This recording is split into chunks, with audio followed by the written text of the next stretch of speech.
Life story channel में आपका स्वागत है। आइए आज मैं आपको सुनाती हूँ an emotional heart touching story. मुझे आईफोन चाहिए। अजय स्कूल से वापस आया। वो लिफ्ट में घुसा तभी उसके फ्लोर पर रहने वाला राकेश मिल गया।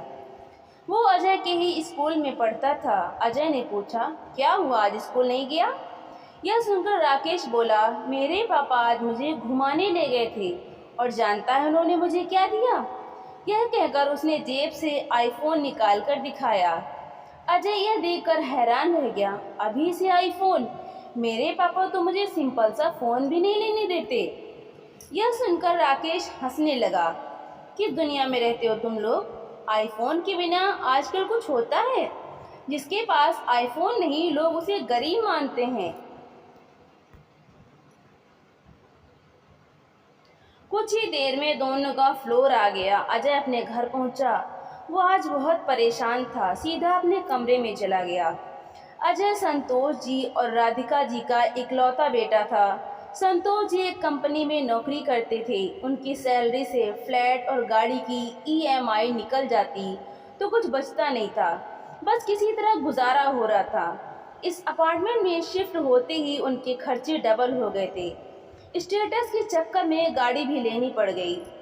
राधिका जी अजय के कमरे में गईं। क्या बात है बेटा, तबीयत ठीक नहीं है क्या? चल खाना खा ले। अजय ने लेटे लेटे ही जवाब दिया, मुझे भूख नहीं है।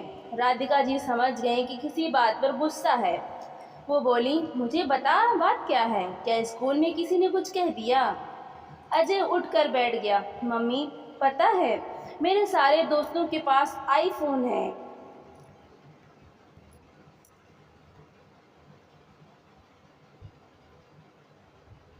बस एक राकेश के पास नहीं था। आज उसके पापा ने भी उसे आईफोन दिला दिया।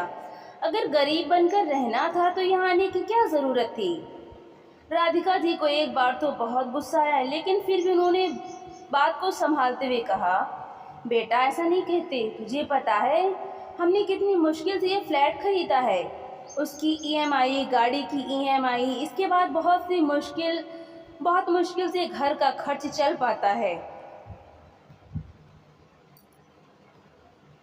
अजय रूठ कर बैठा था। वो बोला, बस यही सब बहाने लगाते रहो। पापा को बोलो ना कोई बड़ी कंपनी ढूंढ ले जहाँ अच्छी सैलरी मिले। राधिका जी को अब गुस्सा आ गया था। हाँ, तुझे लगता है तेरे पापा जानबूझकर कम सैलरी की नौकरी कर रहे हैं? जानता भी है कुछ बड़ी कंपनी से हर दिन लोग निकाले जा रहे हैं। और हाँ, कान खोल कर सुन ले, कोई आईफोन नहीं आ रहा है। तेरे स्कूल की फीस भर रहे हैं, वही काफ़ी है। अपनी पढ़ाई कर, इन सब चक्करों में मत पड़। मम्मी को गुस्से में देखकर एक बार अजय को लगा कि अगर ज़्यादा बोला तो मम्मी मारना भी शुरू कर देगी, इसलिए वो चुप हो गया और मुंह फेर कर सो गया। शाम को संतोष जी घर आए। अजय, ये मैं क्या सुन रहा हूँ? आज तुम फिर से आईफोन की जिद पकड़ कर बैठ गए। मैं तुम्हें आईफोन नहीं दिलवा सकता। हाँ, जब तुम स्कूल खत्म कर लोगे तो एक सस्ता सा फ़ोन तुम्हें मिल जाएगा। इससे ज़्यादा की उम्मीद मुझसे मत करना। पापा, आपको पता है जिस सोसाइटी में आप हमें ले आए हो, वहाँ और मेरे स्कूल में सबके पास आईफोन है। सब मुझसे अच्छे कपड़े पहनते हैं, सबके पास बाइक है। हमें यहाँ आना ही नहीं चाहिए था। संतोष ने अजय को अच्छे से डांट कर समझा दिया। तब से अजय उनसे कम ही बात करता था। एक दिन संतोष जी सुबह सोकर उठे तो उन्होंने देखा अजय घर पर नहीं है। संतोष जी उसे ढूंढने गए, लेकिन वो कहीं नहीं मिला। वे घर आए तो राधिका जी बैठी रो रही थी। उन्होंने एक खत संतोष जी को पकड़ा दिया।